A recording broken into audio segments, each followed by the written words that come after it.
Boa noite a todos. Sejam todos bem-vindos. Se essa é a sua primeira vez na Fonte, se você ainda não me conhece, o meu nome é Thiago Zambelli e eu tenho tido um grande privilégio de pastorear essa comunidade, cuja missão é fazer, equipar e enviar discípulos de Cristo.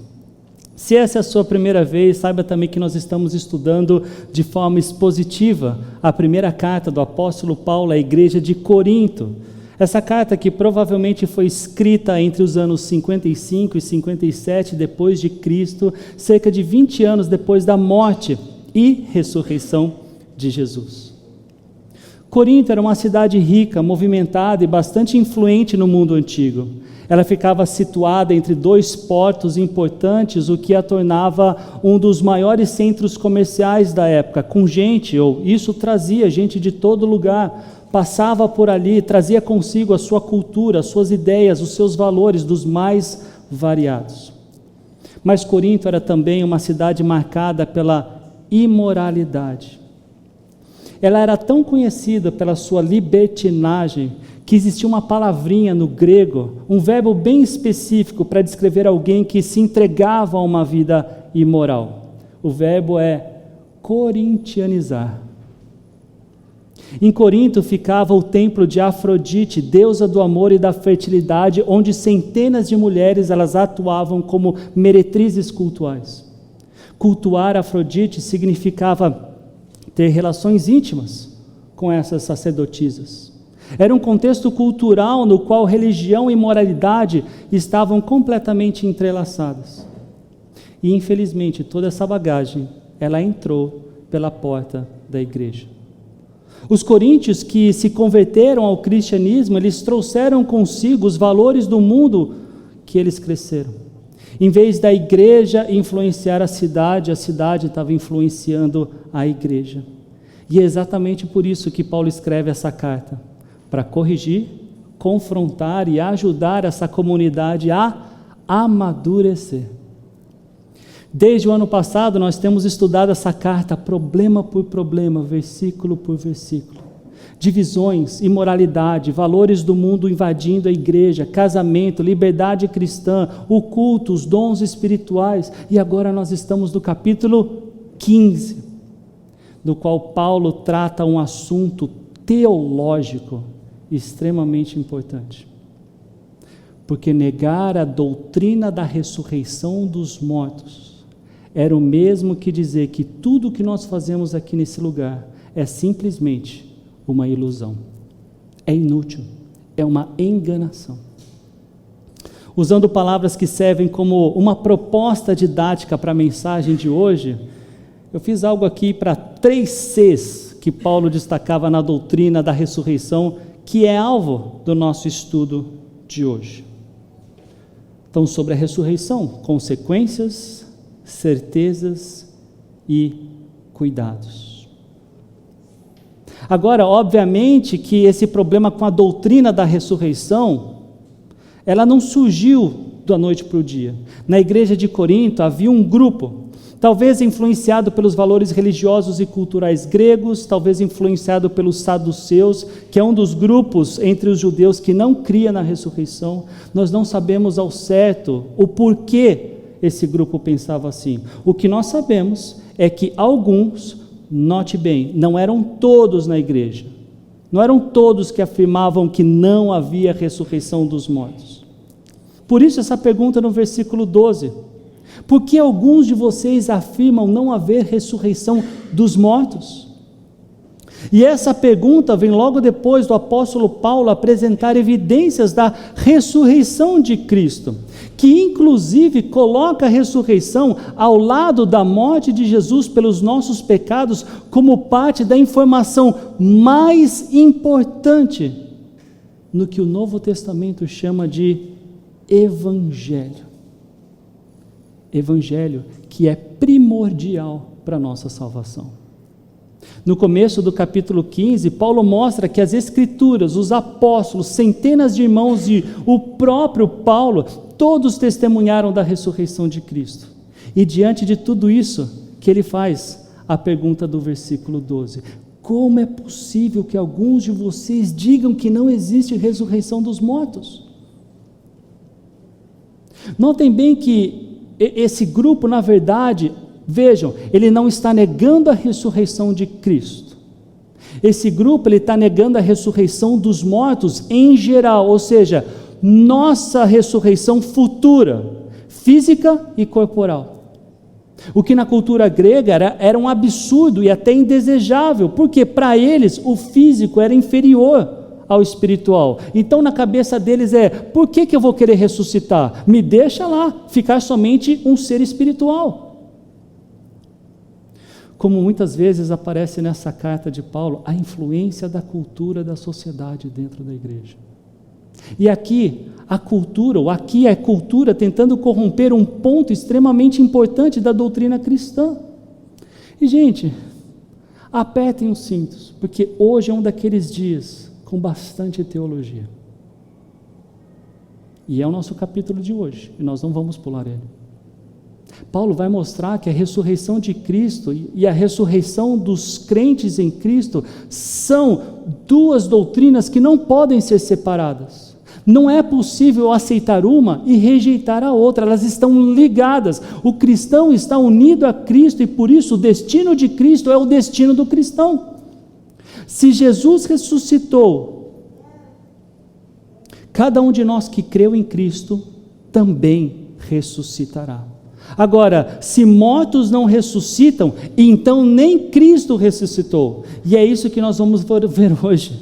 E eu vou orar pedindo a bênção de Deus, para nos dar entendimento, para nos iluminar e para que seja uma mensagem que marca a importância de conhecermos a Deus corretamente. Pai, obrigado pela oportunidade de estarmos juntos. O trecho de hoje um pouco mais longo, um pouco mais complexo, teológico, nós pedimos ao Senhor, ainda que ele fosse simples, nós pedimos ao Senhor para que ilumine as nossas mentes, transforme o nosso coração e saímos desejosos, Pai, de conhecê-lo mais, cada dia mais. É o que eu te peço em nome de Jesus. Amém. Então, dos versículos 13 a 19, nós vemos Paulo falando das consequências de não se crer na ressurreição dos mortos. Vejam, se não há ressurreição dos mortos, então nem mesmo Cristo ressuscitou. A lógica de Paulo aqui ela é simples, mas ela também é direta e até devastadora. Se é verdade que mortos não ressuscitam, essa regra se aplica a todos os mortos, sem exceção. Portanto, nessa lógica, se Cristo morreu, ele continua morto. Paulo aqui ele usa essa lógica, a lógica do próprio grupo, que não cria na ressurreição dos mortos, ele usa contra eles mesmos. Você diz que mortos não ressuscitam, muito bem, então Cristo não ressuscitou. E isso, ou é isso que a sua posição implica, Paulo falando para esse grupo. Talvez alguns deles diriam, não, mas espera aí, nós não temos dúvidas que Cristo ressuscitou, não é essa a questão, nós sabemos que Ele ressuscitou. O que nós estamos dizendo é que todos os outros, como eu e vocês, não ressuscitaremos. Cristo é um caso especial. Mas o que Paulo está dizendo não existe essa separação, porque nós estamos unidos a Cristo. A realidade do cristão é que, estando em Cristo, o seu destino é o destino de Cristo. Portanto, aqueles que acreditavam que mortos não ressuscitam, eles não podem afirmar que Cristo ressuscitou. Não dá para construir uma exceção para Cristo dentro de um sistema que afirma que mortos não ressuscitam. Ou a ressurreição em Cristo, ou a ressurreição é possível para todos, ou ela não é possível para todos. Olha um outro argumento de Paulo.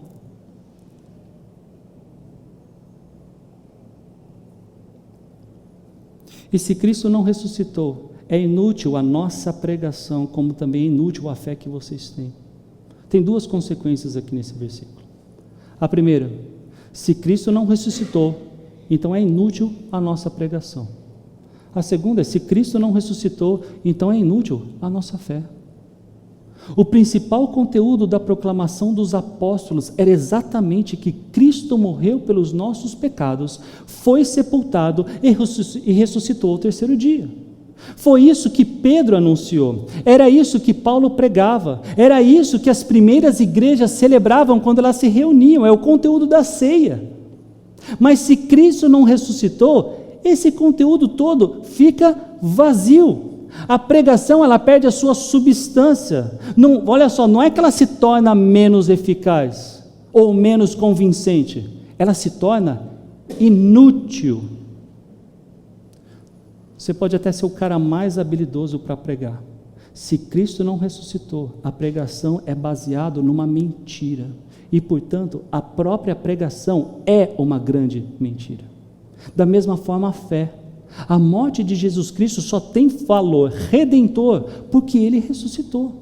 A ressurreição é o carimbo de Deus sobre aquela obra que aconteceu na cruz. É Deus dizendo ao mundo: a morte de Jesus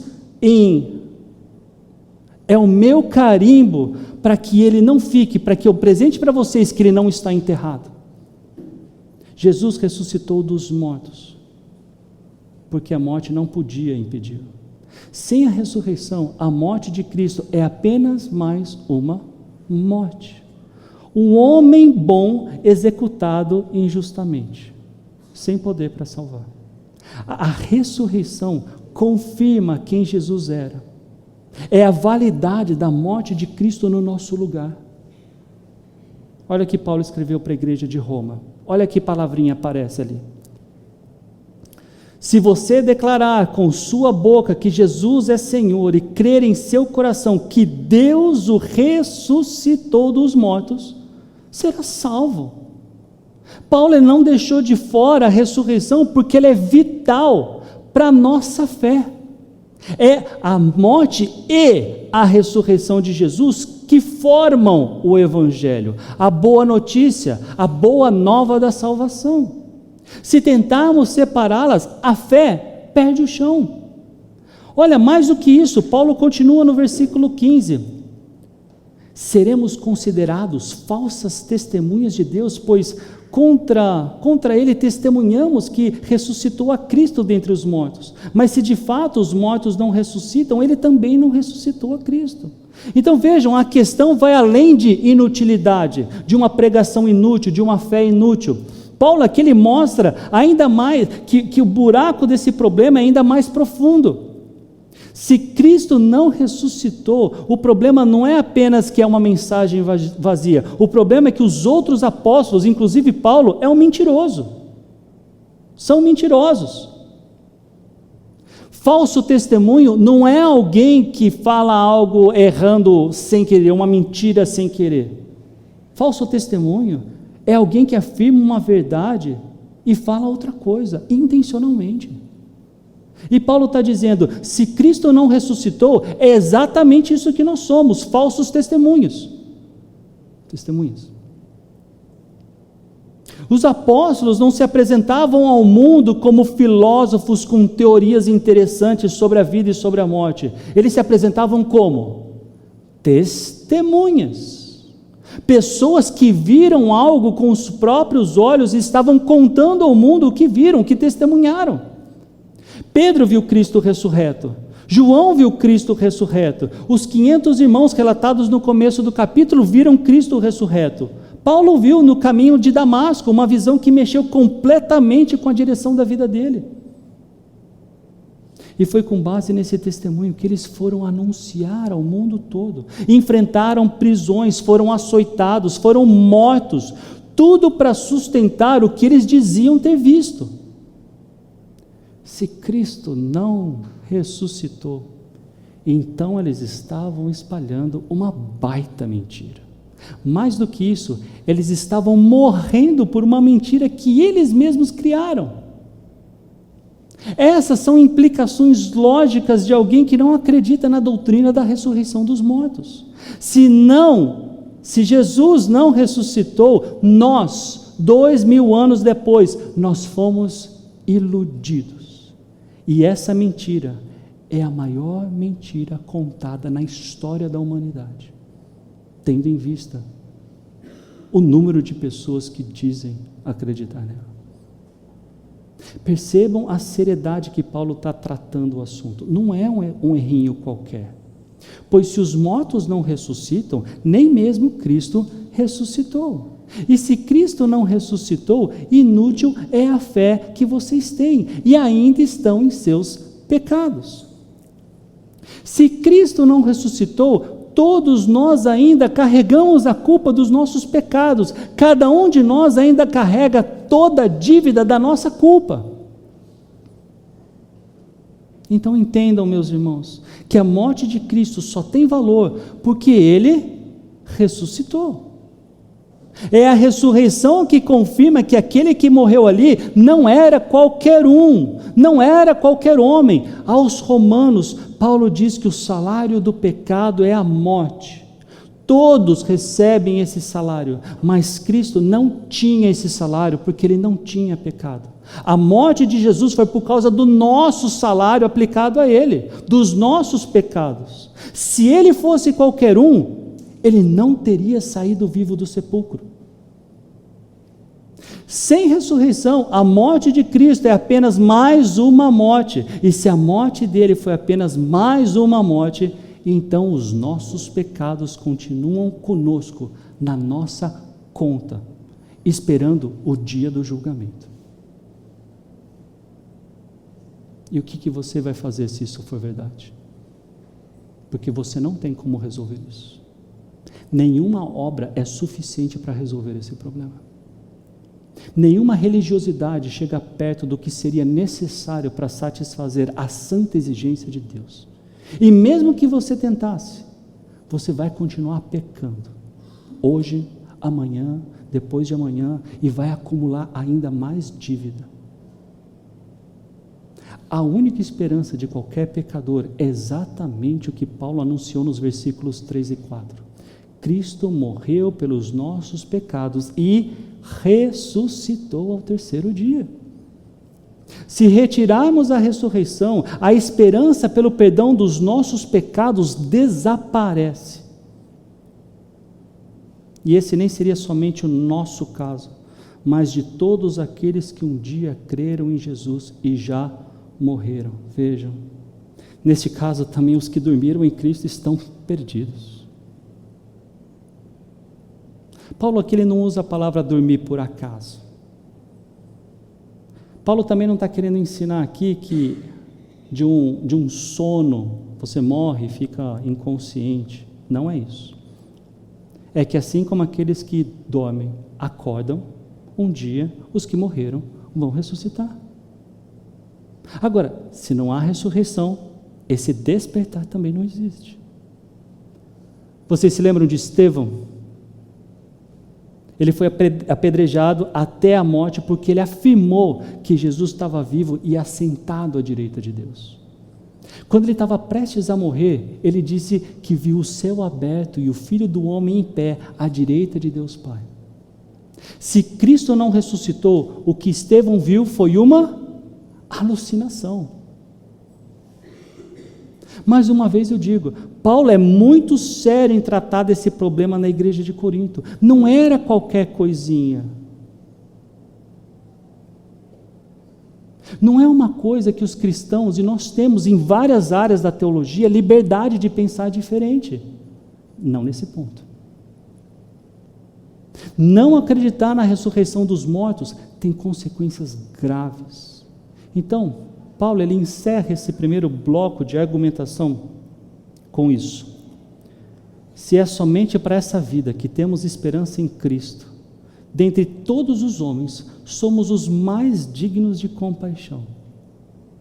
Numa tradução mais literal, Paulo está dizendo, se tudo o que cremos só serve para essa vida, então os cristãos são os mais dignos de pena. Os cristãos são o grupo que mais deve se ter dó.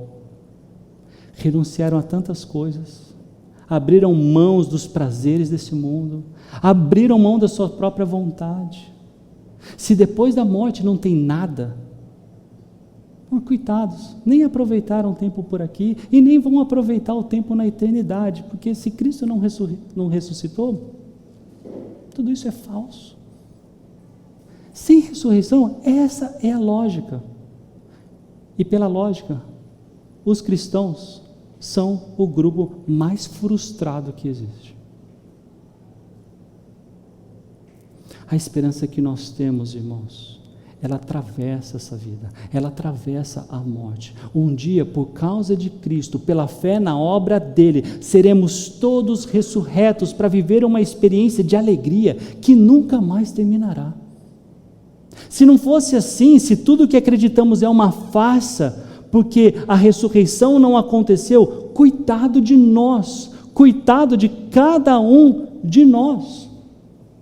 Dado a importância dessa doutrina, será que não vale a pena nos perguntarmos o que é que cremos sobre esse assunto?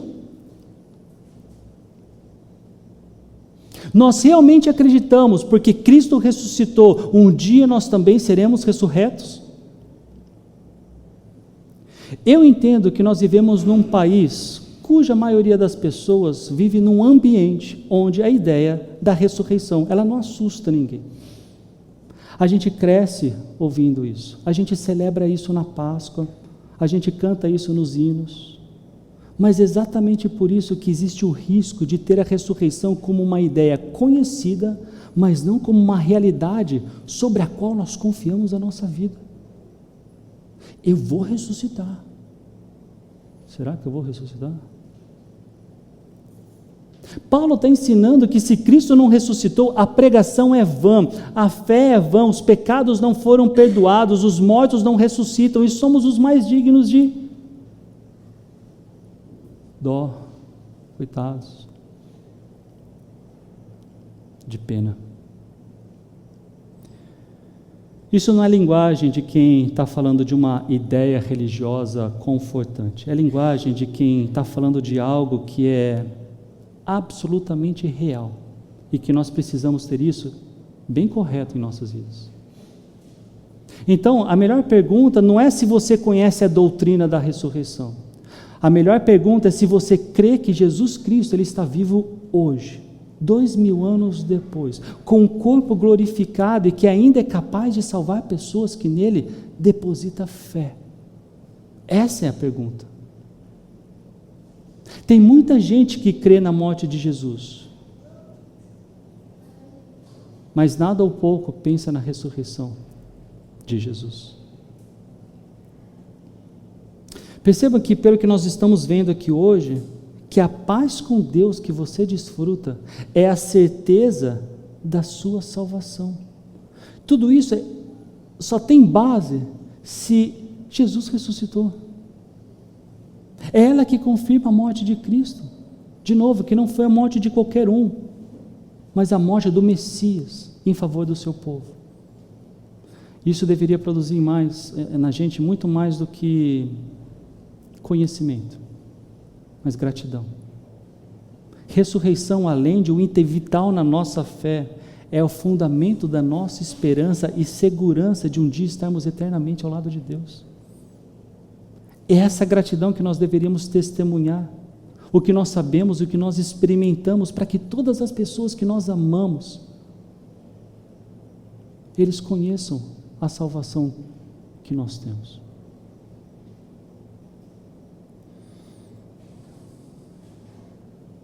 Louvado seja o Senhor por isso. Nesse segundo bloco, Paulo está falando um pouquinho das certezas a respeito da ressurreição. E no versículo 20, ele começa assim: mas de fato, Cristo ressuscitou dentre os mortos, sendo as primícias dentre aqueles que dormiram. Então, depois de passar esses vários versículos argumentando sobre as consequências devastadoras de não crer na ressurreição dos mortos, Paulo ele afirma em dizer: de fato, Cristo ressuscitou. Nenhuma das lógicas que Paulo levantou para mostrar a seu povo se aplica, porque não existe um Jesus Cristo que não ressuscitou. A pregação não é vã, a fé não é vã, os pecados foram perdoados, os crentes que dormiram não pereceram, e nós não somos os mais dignos de pena, pelo contrário, nós somos os mais afortunados. A ressurreição de Cristo, ensina Paulo, é as primícias entre os que dormiram, ou seja, é a primeira parte da colheita que era oferecida a Deus antes de todo o restante ser colhido. E esse conceito ele é extremamente ou plenamente conhecido entre os judeus. A primícia ela não era somente um ato religioso. A primícia era o reconhecimento de uma garantia. Eu dou a primeira parte para Deus porque eu sei o que virá depois.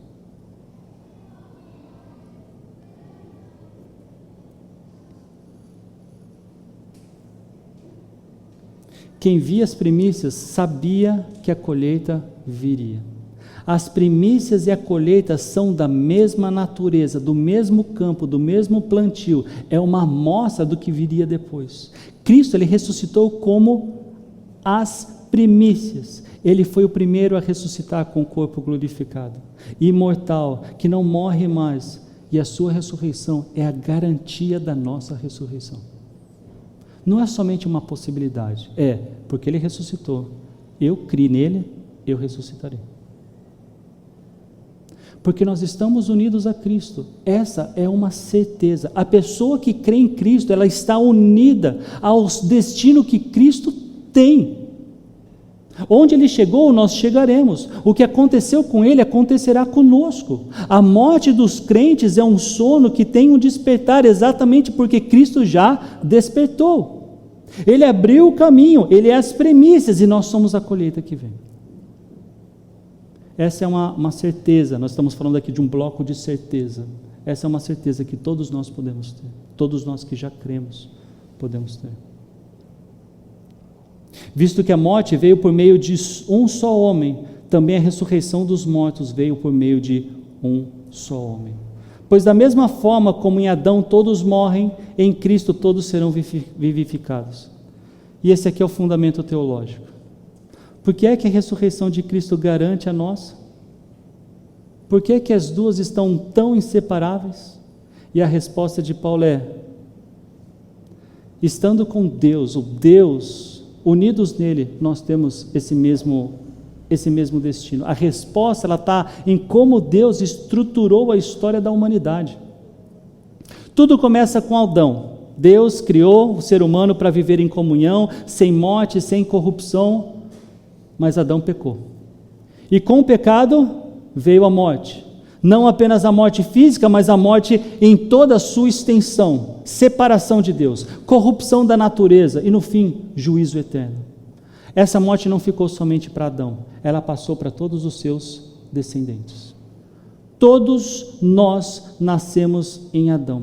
Todos nós carregamos as consequências do que ele fez. Em Adão, todos nós morremos. Mas Deus não deixou a história terminar por aí. Na nossa cabeça, em tese, talvez Deus pudesse ter uma outra forma de interromper ou de mudar a história.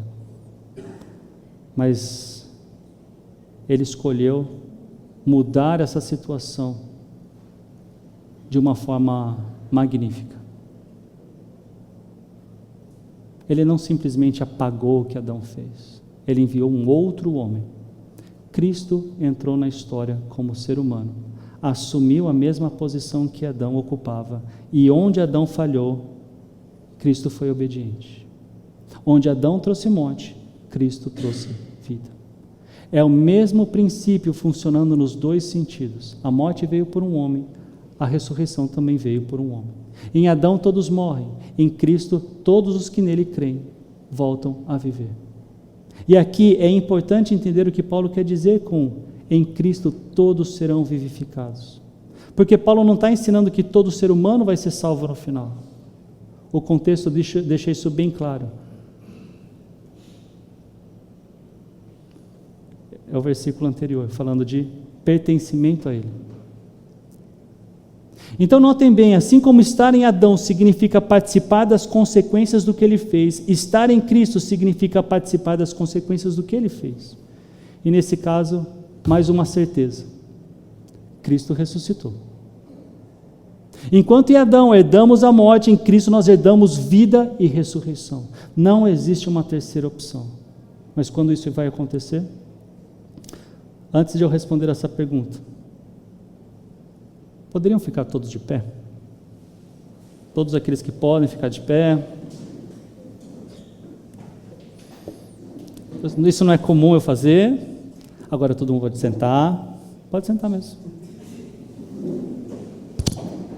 Que bom. Gente, eu não brinco quando eu falo para vocês que a mensagem é pesada. Eu sei que ela é. A mensagem de domingo passado foi muito mais fluida. Não é o caso de hoje. E é muito fácil a gente perder a atenção.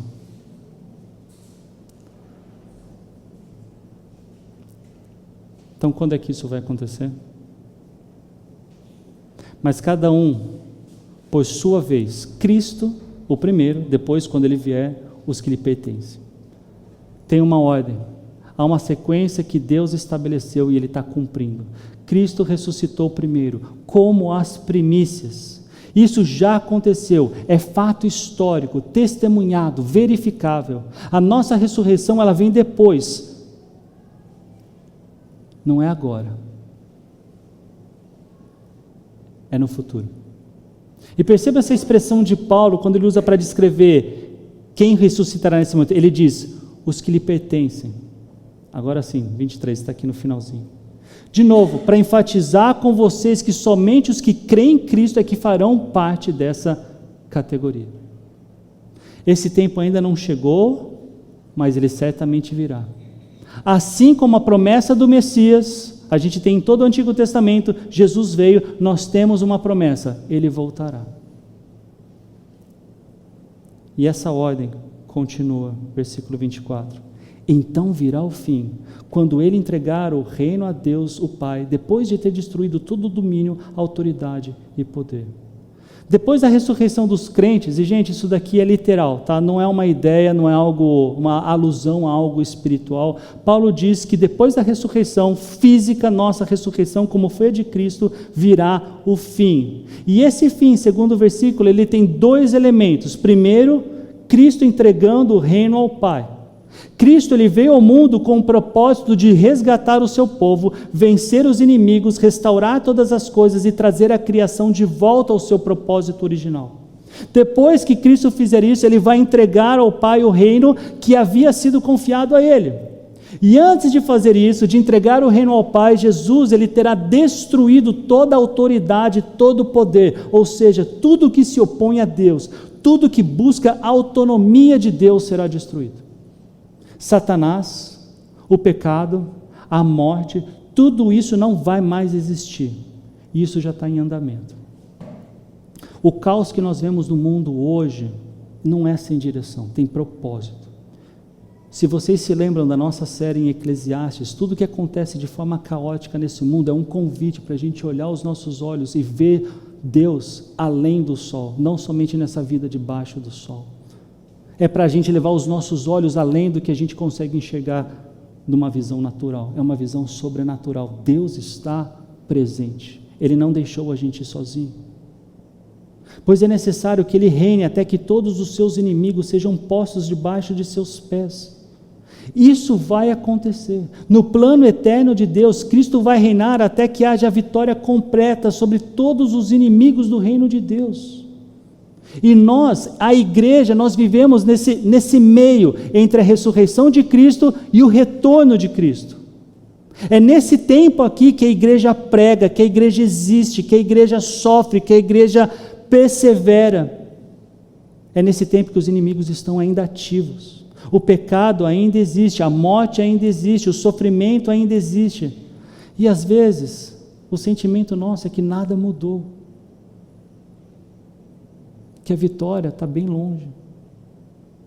Mas pela perspectiva que Paulo escreve aos Coríntios, esse reinado de Cristo já é uma realidade. Ela não é uma realidade plena, mas é uma realidade que já começou. Cada vez que as boas novas de Cristo chegam num lugar novo, cada vez que um pecador se arrepende, cada vez que o cristão persevera em meio a tanto sofrimento, tudo isso é uma evidência, uma certeza do que está por vir. A vitória, gente, não é uma possibilidade. A vitória é uma realidade que já foi estabelecida por Deus. Nós só precisamos de paciência, ou seja, do próprio Deus em nós. Paciência é fruto do Espírito. Até que o último inimigo seja destruído. A morte. Interessante que todos os outros inimigos têm exatamente esse inimigo como alvo. O pecado produz morte. Satanás tem o poder da morte. Os poderes das trevas ameaçam com a morte. A morte é a antítese de Deus, porque Deus é vida. A morte ainda não foi totalmente destruída, mas ela já foi vencida. Há uma diferença entre vencida e destruída. Cristo venceu a morte na ressurreição. A morte não tinha poder para detê-la, mas ela ainda age, ainda que ela não tenha a última palavra. A destruição completa da morte vai ser quando Cristo vier e os mortos ressuscitarem. Nesse momento, a morte ela vai ser lançada no lago de fogo, como diz o livro de Apocalipse. Não haverá mais morte, não haverá mais luto, não haverá mais choro, não haverá mais dor. O último inimigo será destruído. Até lá, meus irmãos, o convite é perseverar. A morte ela é real, a morte dói, mas ela tem os seus dias contados. Paulo continua. Porque ele tudo sujeitou debaixo de seus pés. Ora, quando se diz que tudo lhe foi sujeito, fica claro que isso não inclui o próprio Deus, que tudo submeteu a Cristo. Quando, porém, tudo lhe estiver sujeito, então o próprio Filho se sujeitará àquele que todas as coisas lhe sujeitou, a fim de que Deus seja tudo em todos. Aqui tem uma citação do Salmo 8, quando Paulo fala do domínio que Deus deu ao ser humano sobre a criação. Deus fala. E ele aplica esse salmo a Cristo, que é o homem perfeito, é o novo Adão, aquele que recebe o domínio que o primeiro Adão perdeu. Todo domínio será submetido a Cristo, menos ao próprio Pai. Pai não é um adversário. E vale dizer aqui que, mais uma vez, nessa carta, não é a primeira vez que isso aparece, mas é bom citar já que apareceu. Quando nós falamos de submissão, nós não estamos falando de uma submissão de Cristo é menos Deus que o Pai. Jesus é menos Deus que o Pai é mais Deus do que o Filho. Não é isso, é uma questão funcional. O Filho, ele assumiu uma missão que não é a do Pai. Para quê? Para que Deus seja tudo em todos. Não foi o Pai que morreu na cruz? Quem morreu na cruz foi o Filho. É o Pai que habita em nós? Não, não é o Pai que habita em nós, é o Espírito. Cada um deles. Essa é a Trindade. Pai, Filho e Espírito. É Deus. Mas cada um com a sua função.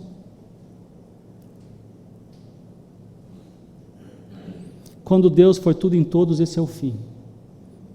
Não apenas que os crentes sejam salvos, nesse final. Não apenas que os inimigos sejam vencidos. Não apenas que a morte seja destruída. O alvo último é que Deus seja plenamente conhecido, plenamente glorificado, plenamente desfrutado por todo o seu povo, sem que nada interrompa, sem que nada obscureça, sem que nada concorra com ele. Toda a história da criação, toda a história da redenção, da queda à encarnação, à ressurreição, da pregação do Evangelho, até o retorno de Cristo, tudo caminha para esse destino. Deus seja tudo em todos. E o que isso significa? Um dia Deus preencherá tudo que existe para nós existirmos. Hoje nós conhecemos Deus em parte. Hoje a nossa alegria é misturada com dor, a nossa fé é misturada com dúvidas, a nossa adoração é misturada com distração. Mas naquele dia, Deus preencherá tudo e todos de forma completa, sem obstáculo algum.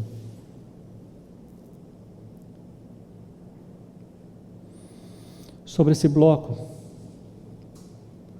porque estamos em Cristo, nós podemos ter a plena certeza que nosso destino é o destino de Cristo. Onde Ele chegou, nós também chegaremos. Nós, aqueles que pertencem a Cristo. Aqueles que creram na morte e ressurreição de Cristo. Isso significa que nenhuma morte será capaz de nos separar de Cristo e do seu amor.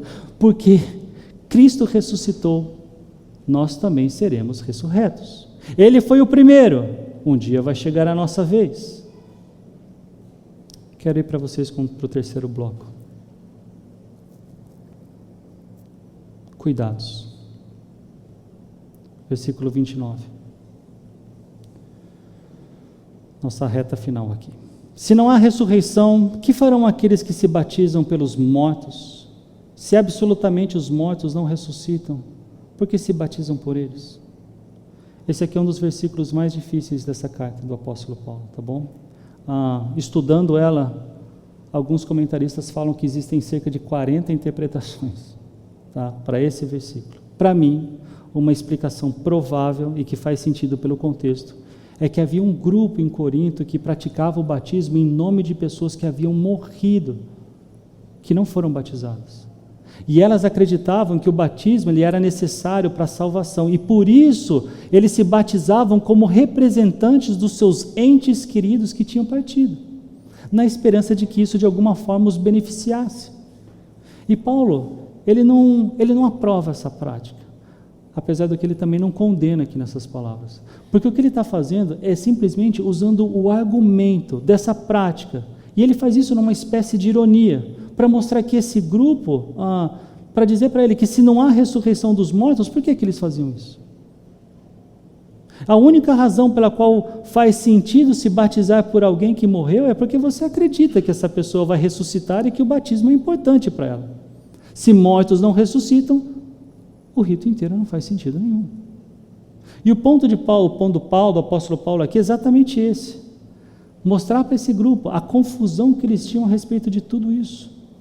Ainda que esse grupo é um grupo até coerente, se vocês estão fazendo isso, vocês creem, aquele do comecinho, vocês estão falando que Cristo não ressuscita, então os outros também não, ou desculpa, o contrário. Se os mortos não ressuscitam, Cristo também não ressuscita. No próximo versículo. Também nós, por que estamos nos expondo a perigo o tempo todo? Todos os dias enfrento a morte, irmãos. Isso digo pelo orgulho que tenho de vocês em Cristo Jesus, nosso Senhor. Se não a ressurreição dos mortos, por que Paulo arrisca a vida dele todos os dias? Ele vivia constantemente sob ameaça, era perseguido pelos judeus, ameaçado pelas autoridades romanas, traído por falsos irmãos, enfrentava tumultos, prisões, açoites. O livro de Atos, ele registra episódio após episódio, desses perigos que Paulo passava. Na segunda carta do apóstolo Paulo à igreja de Corinto, no capítulo 11, ele descreve com bastante detalhe, ele fala que já sofreu naufrágio, fome, frio, perigo de salteadores, perigo nas cidades, perigo no deserto, perigo no mar. E por que é que Paulo passava por tudo isso? Porque ele tinha uma esperança que ia além dessa vida, a esperança da ressurreição. Ele sabia que aquilo que esperava ele do outro lado era excessivamente mais glorioso do que qualquer coisa nesse mundo, que qualquer pessoa, qualquer coisa pode oferecer. E essa certeza era o que mantinha ele de pé, era o que fazia ele continuar, era o que tornava o sofrimento suportável, era o que trazia significado para a vida. E Paulo, ele fala, eu não estou falando isso aqui para me gabar. Ele diz isso para o orgulho que ele tinha de ver os irmãos de Corinto em Cristo, porque foi por causa desses desafios que ele enfrentava é que Corinto conheceu o Evangelho. Então vale muito a pena. Pergunto, se não há ressurreição, para que tudo isso? Por que sofrer? Para que se arriscar? Por que passar por tudo isso todos os dias por uma mensagem que sem ressurreição não passa de uma ilusão? Por que vocês estão aqui? Por que eu estou aqui? Se não houver ressurreição. Se for por meras razões humanas que lutei com feras em Éfeso, que ganhei com isso? Se os mortos não ressuscitam, comamos e bebamos, porque amanhã morreremos. A gente não sabe, não temos detalhes sobre essa luta de Paulo em Éfeso, o livro de Atos não fala nada sobre essa, talvez seja alguma questão não necessariamente física aqui, tá? Mas o que Paulo está querendo mostrar aqui, o que eu ganho com isso? Qual é o proveito de passar por tudo isso se não tem ressurreição? Tudo isso vai ser um desperdício. Se não há ressurreição, façamos como fez o povo de Israel, que ao invés de se arrependerem, eles festejavam. Essa é a citação de Paulo, de Isaías 22, versículo 13, comamos e bebamos, porque amanhã morreremos. Esse é o contexto lá em Isaías. Se não há ressurreição, essa é a filosofia mais honesta que existe. Se depois da morte não há nada, se não há juízo, se não há eternidade, se tudo que você tem é essa vida, então faz todo sentido extrair dessa vida o máximo de prazer possível. Coma, beba, divirta-se, satisfaça-se, porque amanhã tudo acaba. Essa é a lógica, é o hedonismo, essa ideia do prazer ser o maior objetivo da vida, quando ele é levado às últimas consequências. Dentro de um mundo sem ressurreição, essa é a lógica que faz sentido. Se não há nada além depois dessa vida, viver para o prazer durante essa vida é a escolha mais sensata. Mas o problema é que há ressurreição, há juízo, há eternidade, e isso não pode ser ignorado. E é por isso que nós precisamos ter cuidado. Penúltimo versículo do nosso trecho. Não se deixem enganar, as más companhias corrompem os bons costumes. Esse provérbio grego aqui, ele é bastante conhecido entre os coríntios, porque foi um grego um comediante, escrevia comédia. Paulo usa essa frase em referência ao grupo que negava a ressurreição dentro da igreja de Corinto. Ele não está dizendo que os coríntios devem cortar a relação com todos os crentes, com todas as pessoas do mundo. Não é isso que ele está ensinando. Ele está falando aqui algo mais específico, de pessoas dentro da comunidade cristã que ensinam o que não devem, que vivem de forma contrária ao evangelho e que vão influenciando os que estão ao seu redor. Irmãos, quando se trata de teologia, quando se trata de doutrina, todo erro tem consequências práticas. Cedo ou tarde, o que se crê chega na ponta da experiência, não fica só na teoria. Se você tem algo errado a respeito do que é casamento, você vai errar. Se você tem algo errado sobre a vida do solteiro, pensando biblicamente, você vai errar. O que você crê a respeito de prioridade, se não for teologicamente correto, você não vai ter as prioridades corretas na sua vida. Se você não tem uma compreensão correta sobre o sofrimento, você não vai sofrer bem. Quem convive de forma próxima com pessoas que negam verdades centrais do Evangelho, que vivem como se não houvesse ressurreição, que adotam na prática a filosofia de comer e beber, vai ser afetado. Os bons costumes vão sendo corroídos, a esperança vai esfriando, os padrões vão cedendo, e as pessoas muitas vezes, sem mesmo perceber, elas mudam. E vai tempo de ela olhar para trás e perceber, nossa, eu mudei. De novo, Paulo não está pedindo para a igreja se isolar do mundo. Ele está pedindo discernimento sobre quem tem influenciado a sua vida. E esse é o nosso último versículo.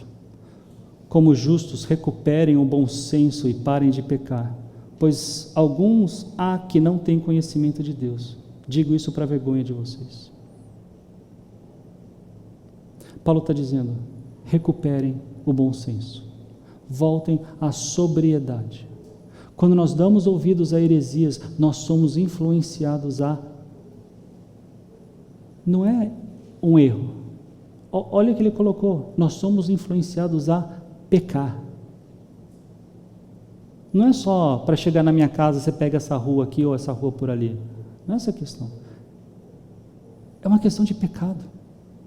E no caso específico do capítulo que nós estamos estudando, o pecado específico daqui é a negação da ressurreição dos mortos.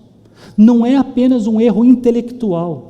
Não é apenas uma divergência teológica. Eu sou pós-milenista, eu sou pré-milenista, eu sou amilenista. Não é apenas uma opinião diferente sobre um assunto difícil. Paulo está falando, é pecado. É uma transgressão da verdade de Deus, uma violação daquilo que ele revelou claramente nas Escrituras e foi confirmado na ressurreição de Cristo. Paulo ele vai além, ele diz que alguns na congregação são ignorantes quanto a Deus. Não ignorantes no sentido de não terem tido acesso à informação. Eram pessoas que participavam ativamente da igreja. A ignorância aqui ela é mais profunda, é a ignorância de quem, no fundo, não conhece Deus de verdade. Não tem com Deus uma relação real, não tem uma fé genuína, não tem um coração transformado. Paulo está sugerindo que negar a ressurreição é sintoma de um problema espiritual. E tudo isso, Paulo diz, é para vergonha de vocês. E Paulo aqui, ele não é brasileiro, né? Ele não fica dando voltas e mais voltas para falar alguma coisa. Ele não é indireto. Essa vergonha é referente à igreja, que tolerava essa ideia de não haver ressurreição dos mortos, que permitia que esse ensino circulasse livremente na igreja. A igreja tem responsabilidade pelo que ensina, pelo que tolera. Paulo, ele não suavizava. Os coríntios precisavam acordar para a vida. Eles são irmãos. Eles precisavam parar de pecar. Eles precisavam ter discernimento para combater as mentiras, as heresias que circulavam dentro da igreja. E de novo, não era qualquer errinho, era algo que mexia no mais importante, no evangelho, na boa nova da salvação. Eu tenho certeza que todos vocês conhecem pessoas aqui que dizem ter fé em Deus, mas elas não conhecem o Deus no qual elas dizem ter fé. Por quê? Porque a fé delas está cheia de problemas. Em que sentido? Não tem base na verdade. A igreja tem responsabilidade pelo ensino que circula no seu meio. Isso vai além do pastor. Ainda que essa seja uma das funções principais do pastor, de combater heresias. Se nós não temos as doutrinas conforme elas de fato são, há muitos riscos. O que vai acontecer quando você perder o seu emprego? Se você não conhece a palavra de Deus corretamente e a vontade de Deus para a sua vida. O que vai ser da sua vida quando uma pessoa muito importante para você, talvez filho, talvez pai, talvez irmão, alguém, marido, cônjuge, falecer? Quando uma doença grave chegar? Quando a doença bater a porta? Se a sua esperança estiver somente nessa vida, você não tem o suficiente para enfrentar o que essa vida traz. Mas se a sua esperança atravessa a morte, se você sabe que o que te espera do outro lado é a ressurreição, um corpo glorificado, a presença plena de Deus no mundo novo, então você tem o que precisa.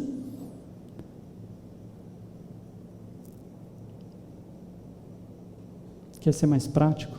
Pergunte para si mesmo: o que eu faço com o meu dinheiro, com o meu tempo, com os meus prazeres? Essas coisas refletem alguém que crê na ressurreição dos mortos?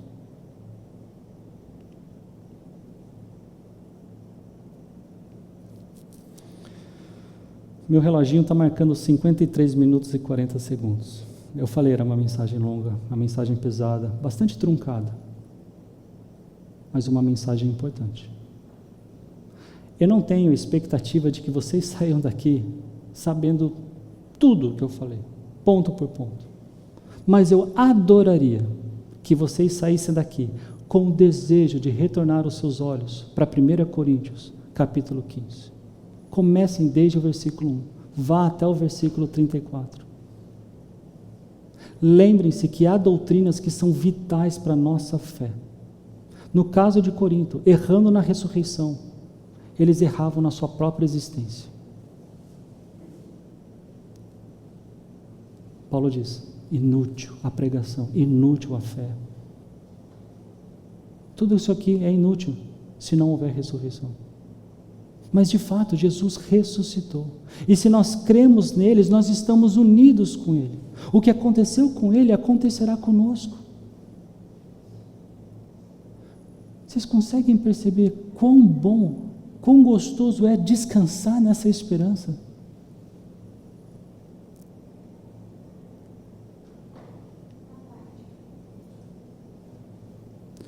Meus irmãos, tenham cuidado. Se não vivemos a verdade da ressurreição, a melhor lógica que temos é viver para nós mesmos. E é isso que o mundo está nos ensinando. Não há como negar a influência dele nas nossas vidas. Nós precisamos de cuidado. Cuidado com aqueles, como em Corinto, eu falei, eram irmãos. Também no nosso meio, cuidado com alguns irmãos que vivem como se não houvesse ressurreição, como se tudo que temos para viver hoje serve aos nossos prazeres.